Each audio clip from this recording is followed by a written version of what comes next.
நபி ஸல்லல்லாஹு அலைஹி வஸல்லம் அவர்கள் சொன்னார்கள், அல்லாஹ் சுத்தமாக இருக்கிறது தான் விரும்புகிறான், பரிசுத்தமாக இருப்பதை விரும்புகிறான். அல்லாஹ்வும் பரிசுத்தமானவன், பரிசுத்தமாக இருப்பவர்களை அவன் விரும்புகிறான்.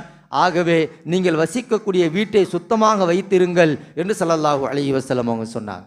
வீட்டை சுத்தமாக வச்சிருக்கணும். வீட்டில் அழுக்கு அண்டை விடக்கூடாது, ஒட்டடை இருக்கக்கூடாது, அழுக்கு துணிகளை கண்ட இடத்துல போட்டு வைக்கக்கூடாது.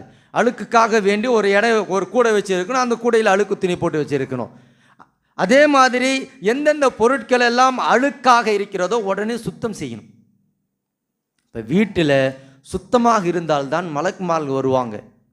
உலமாக்கள் சொல்லுவாங்க, வீடு எந்த அளவிற்கு சுத்தமாக இருக்கிறதோ அந்த அளவிற்கு நமக்கு வீட்டில் பரக்கத்து வரும். வீடு சுத்தமாக இருந்தால்தான் மலக்குமார்கள் வருவார்கள், மலக்குமார்கள் வந்தால்தான் வீட்டுக்கு பரக்கத்து.